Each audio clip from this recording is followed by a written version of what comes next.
Olá, turminha, boa tarde, tudo bom com vocês? Hoje nós iremos falar sobre o uso das terras no Brasil. Nós temos falado na aula de História sobre a origem, né, a descoberta da agricultura pelo homem lá na pré-história. E isso permitiu que eles deixassem de ser nômades, ou seja, deixassem de ficar se locomovendo com frequência de determinados lugares, já que eles precisavam ter recursos, né, para sobreviver, e passaram a ser sedentários. Eles começaram a morar, se estabelecer em determinado lugar, porque eles moravam, por exemplo, próximo a um rio, e ali eles podiam obter água, né, para suas necessidades diárias, como beber, para tomar banho, para fazer comida, e também tinha um solo fértil para que pudessem plantar e colher os seus próprios alimentos. Então não havia mais a necessidade deles ficarem se locomovendo pelo território com tanta frequência, ok? E isso permitiu o quê? Permitiu o início das civilizações. As pessoas passaram a viver em grupos, né, de sociedade, em comunidade, dando origem assim a grandes civilizações, como nós vimos, por exemplo, na última aula, a cidade do Antigo Egito, né? A tia até deixou um link do Centro do Espaço Cultural do BBB, né, do Banco do Brasil, para que vocês pudessem ver a exposição online sobre o Egito Antigo. Né? Espero que tenha sido muito proveitosa e estarei aguardando os resumos como foi solicitado, ok? Então vamos lá. Mas agora nós vamos falar aqui do nosso território. Vamos deixar de falar um pouco do mundo e falar sobre o Brasil. O uso das terras no Brasil. Como que aconteceu? A gente já conversou que o Brasil foi descoberto em 1500 pelos portugueses, mas que muito antes disso já haviam pessoas morando aqui, não é mesmo? Então, que tipo de pessoas moravam aqui? O que eles faziam? Como nós sabemos? Como era a vida deles? Um grande exemplo disso, uma grande civilização, né, pré-histórica que viveu aqui há mais ou menos 3.000 anos, né, no território brasileiro, lá no estado do Pará, onde é hoje o estado do Pará, lá na ilha de Marajó, são os marajoaras. Era um povo que ele ficou mundialmente famoso, principalmente por conta dos seus artesanatos, né? Hoje em dia eles são mundialmente famosos por conta do artesanato, que é um artesanato muito singular lá daquela região. E como que esse povo vivia na pré-história, tia? Bom, eles tinham algumas particularidades.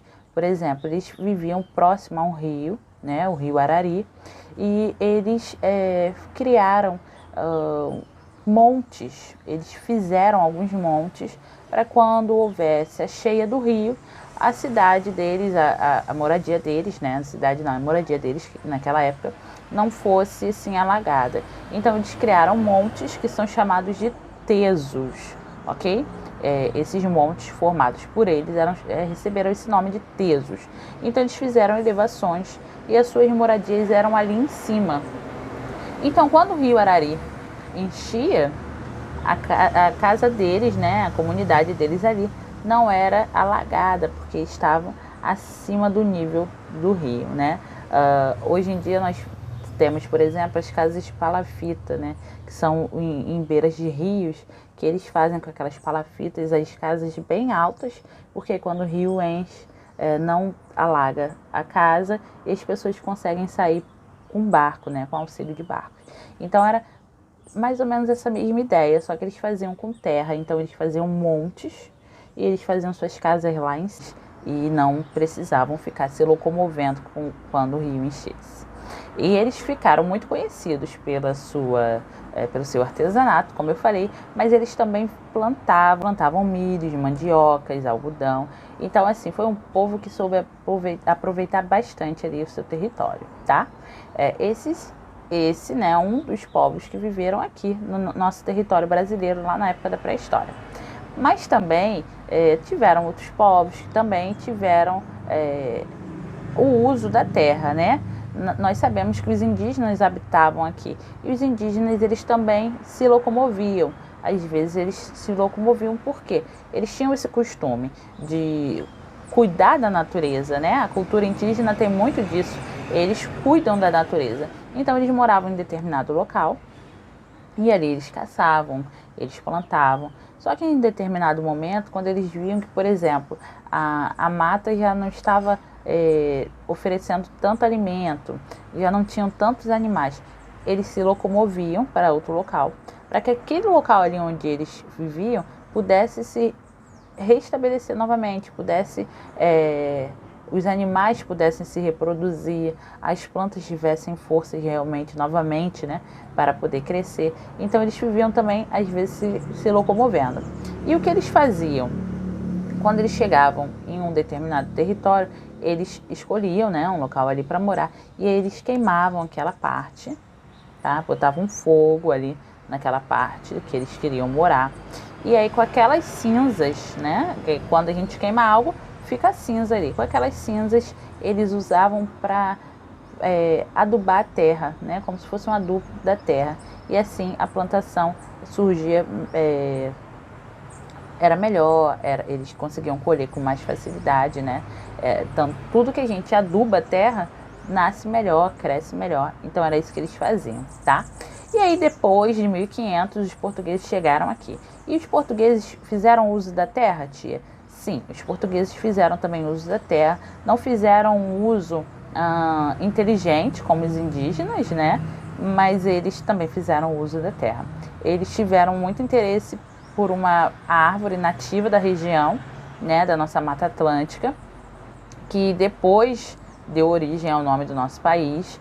Como vocês sabem, o Brasil ele teve vários outros nomes antes de se chamar Brasil, né? E o nome Brasil veio da árvore pau-brasil, que era uma árvore nativa e muito comum aqui da nossa região.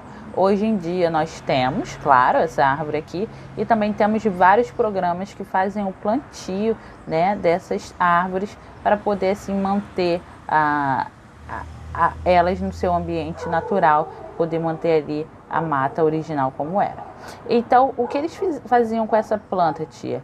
Bom, era uma árvore com uma madeira muito boa, né? A madeira do pau-brasil é uma madeira muito boa, então eles usavam para construir casas aqui.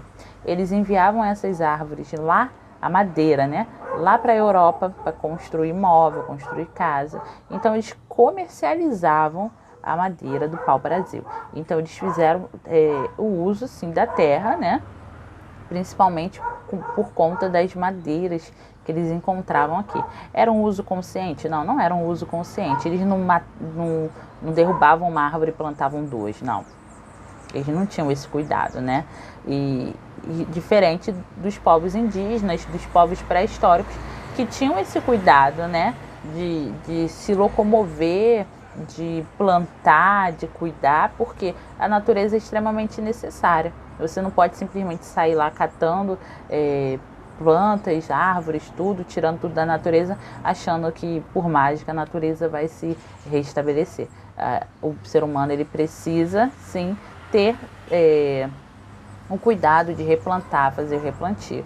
Tanto que hoje em dia, quando nós pegamos, por exemplo, alguns cadernos, né, você pode olhar lá no seu caderno atrás, alguns cadernos vêm com uma informação assim, madeira reflorestada, né, papel de floresta replantada. Então, tem esse cuidado hoje em dia, né, do que não tinha na época dos portugueses, o que prejudicou muito, né, por conta dessa falta de consciência deles. Houve uma retirada muito grande de árvores nativas na nossa região, que hoje em dia, como eu falei, existem vários projetos que fazem o replantio dessas árvores para restabelecer a floresta original, né, nativa daqui, ok? Então eu vou deixar para vocês alguns links, principalmente dos povos de Marajoaras, tá? Lá da região do Marajó, falando um pouco sobre a cultura, falando um pouco sobre a cerâmica deles, que é muito famosa até hoje, ok? Porque ficou ali aquela descendência, né? Então, até hoje existem artesãos, artistas que fazem esse tipo de artesanato lá, ok? Então, vou deixar tudo para vocês no link da descrição aqui do vídeo e lá na plataforma para facilitar vocês, tá bom? Um beijinho e até daqui a pouco na aulinha de português.